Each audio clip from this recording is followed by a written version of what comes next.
খুবই খারাপ সংবাদ শেখ হাসিনার জন্য এবং আওয়ামী লীগের অনেক ঊর্ধ্বতন নেতাকর্মী প্রশাসনের অনেকেই হয়তোবা খুব শীঘ্রই যদি ব্যাটে বলে মিলে অনেককে হয়তো ফাঁসি বরণ করতে হবে। শুধুমাত্র এই ইন্টারিম গভর্নমেন্টের সময় না, এই সরকারের পরে যদি কোনো সরকার আসে, বিএনপি অথবা সামহাও যারাই আসেন, তারা কঠিন বিচার করবেন। কারণ কি, ইন্টারন্যাশনালি যেই সংগঠন আছে জাতিসংঘ আজকে যেই তদন্ত প্রতিবেদন প্রকাশ করছে, এই তদন্ত প্রতিবেদনটা ওয়ার্ল্ড ওয়াইড একটা ভ্যালু রাখে। আর এই তদন্ত প্রতিবেদনে যে জিনিসগুলো উঠে আসছে, এগুলাতে শেখ হাসিনার ফাঁসি নিশ্চিত করার জন্য সব কিছুই করবে সরকার, কারণ তাদের হাতে একটা গ্রিন সিগন্যাল চলে আসছে। এই রিপোর্টটা কি সেই রিপোর্ট যেটা তাকে এত বড় বিপদে ফেলতে যাচ্ছে? দর্শক, আজকে human rights violation and abuses related to the protest of July and August 2024 in Bangladesh, এই প্রতিবেদনটা প্রকাশ করেছে জাতিসংঘ। তারা এখানে কি কি গুরুত্বপূর্ণ জিনিস আনছে যে আপনার জুলাই অভ্যুত্থান চলাকালীন বিক্ষোভকারীদের হত্যা এবং তাদের লাশকে গুম করতে সরাসরি নিরাপত্তা বাহিনীকে নির্দেশনা দিয়েছিলেন শেখ হাসিনা। জাতিসংঘের মানবাধিকার বিষয়ক হাই কমিশনের ফ্যাক্ট ফাইন্ডিং মিশন এই সংক্রান্ত একটা প্রতিবেদন আজকে প্রকাশ করা হয়েছে। প্রতিবেদনে বলা হয়েছে, অভ্যুত্থানের সময় 18 জুলাই সন্ধ্যায় তৎকালীন স্বরাষ্ট্রমন্ত্রী আসাদুজ্জামান খান কামালের সভাপতিত্বে কোর কমিটির একটা বৈঠক হয়। ওই বৈঠকে পুলিশ, র্যাব, বিজিবি, গোয়েন্দা সংস্থার প্রধানরা উপস্থিত ছিলেন। বৈঠকে মন্ত্রী বিজিবি কমান্ডারকে আরও সহজে প্রাণঘাতী শক্তি প্রয়োগের নির্দেশ দিয়েছিলেন। জ্যেষ্ঠ কর্মকর্তাদের স্বীকারোক্তি বলছে যে পরদিন অনুষ্ঠিত হয় আরেকটি বৈঠক এবং সেই বৈঠকে শেখ হাসিনা নিজে নিরাপত্তা বাহিনীর কর্মকর্তাদের বিক্ষোভকারীদের যারা আছে তাদেরকে হত্যা করার নির্দেশ দেন এবং বিশেষভাবে বলেন, বিক্ষোভের নেতাদের, দাঙ্গাবাজদের ধরুন, হত্যা করুন এবং তাদের লাশ গুম করুন। ফলে 18 জুলাইয়ের পর আপনার পাওয়া যে নিহতের সংখ্যা, এটা 3 গুণ হয়ে যায় বলছে জাতিসংঘের তদন্ত কমিটি।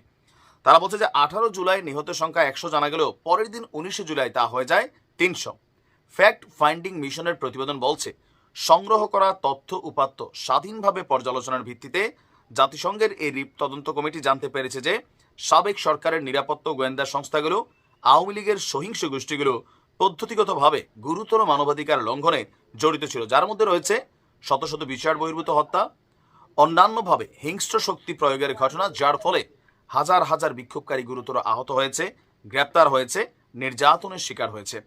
প্রতিবেদনে আরও বলা হয়েছে, এই ধরনের গুরুতর মানবাধিকার লঙ্ঘনগুলো আন্তর্জাতিক অপরাধ আইনের দৃষ্টিকোণ থেকে উদ্বেগের সৃষ্টি করে। সুতরাং এগুলোর আরও তদন্ত হওয়া দরকার, যাতে মানবতা বিরোধী অপরাধ এবং নির্যাতনের ঘটনা কতটুকু ঘটেছে সেটির মাত্রাটা নির্ধারণ করা যায়। একই সঙ্গে বাংলাদেশের নিজস্ব আইনেও গুরুতর এসব অপরাধের মাত্রা নির্ধারণ করা হবে। বুঝতেই পারছেন, এমনি সরকার বসেছিল যে আওয়ামী লীগের বিচারটা কোন অ্যাঙ্গেল থেকে করবে। পলিটিক্যালি একটা ইস্যু তো আছেই, সরকারের নানান চিন্তা ভাবনা। বাট জাতিসংঘের এই রিপোর্ট নিয়ে ধরেন যদি এখন ইউনূস সরকার কোন একটা রিপোর্ট করতো বা বর্তমানে পুলিশ করতো অথবা আমাদের গোয়েন্দা সংস্থারা করতো, এইটা নিয়ে আলোচনা সমালোচনা অনেক রকম তৈরি হইতো।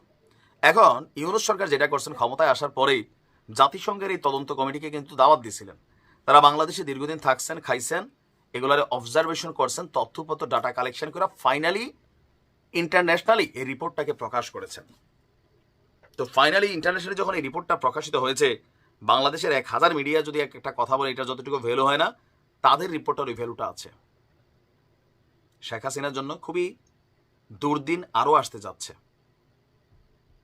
ইভেন এখানে শুধুমাত্র শেখ হাসিনা না, আওয়ামী লীগের ঊর্ধ্বতন অনেক নেতা, সরকারের অনেক কর্মকর্তারা এই ঘটনায় কিন্তু আসামি হতে যাচ্ছেন। ইভেন আইনের মুখোমুখি হবেন। সরকারে যেই থাকুক, ইউনূস সরকারের পর যারাই আসুক, তারাও কিন্তু এই আইনটারে ব্যবহার করবে, কারণ ইন্টারন্যাশনালি একটা রিপোর্ট এটা। আওয়ামী লীগের খুবই দুর্দিন আসতে যাচ্ছে, বোঝা যাচ্ছে।